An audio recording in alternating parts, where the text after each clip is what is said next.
শাবান শব্দটির মধ্যে 5টি অক্ষর অন্তর্ভুক্ত, 5টি হরফ।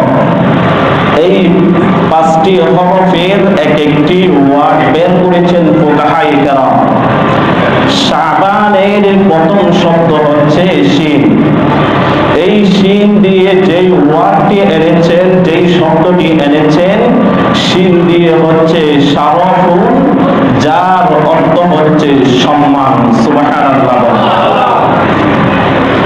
যেই ব্যক্তি শাবান মাসের মধ্যে ইবাদত বندگی করবে, তাসবিহ তাহলিল করবে, আমার নবীর উপর দরুদ শরীফ পাঠ করবে, আল্লাহ সুবহানাহু ওয়া তাআলা তার সম্মানকে রফা করে দিবেন। সুবহানাল্লাহ। দ্বিতীয় নাম্বার শিন আইন শা।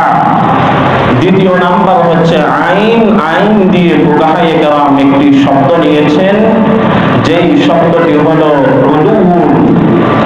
উলুউন যার অর্থ হচ্ছে উচ্চ মর্যাদা, বাংলা অর্থ হলো উচ্চ মর্যাদা।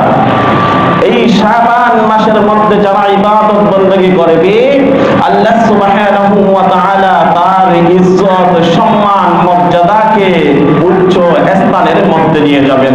সুবহানাল্লাহ। তৃতীয় নাম্বার হচ্ছে বা দিয়ে বারাকাতুন, বা দিয়ে বিররুন, দুইটি দিয়েছেন।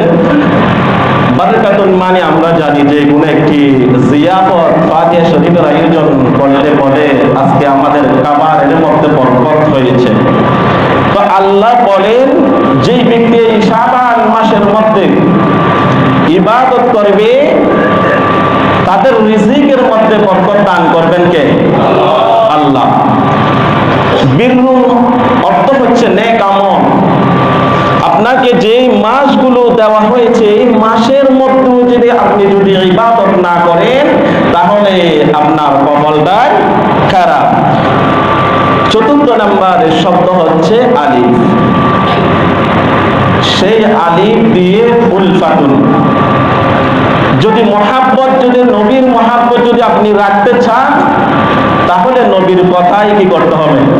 মানতে হবে। নবীকে যখন আপনি মহাব্বত করবেন, নবীও বলে আমি সেই সব উম্মতদেরকে মহাব্বত করে আমি নবী সুপারিশ করে জান্নাতে নিয়ে যাব। সুবহানাল্লাহ। পঞ্চম নাম্বার হচ্ছে নুন দিয়ে শাবানের পঞ্চম নাম্বার হরফ হচ্ছে নুন। যেই নুন দিয়ে একটি ওয়ার্ড এনেছেন, শব্দ এনেছেন নূরুন। নূরুন যার অর্থ হলো আলো।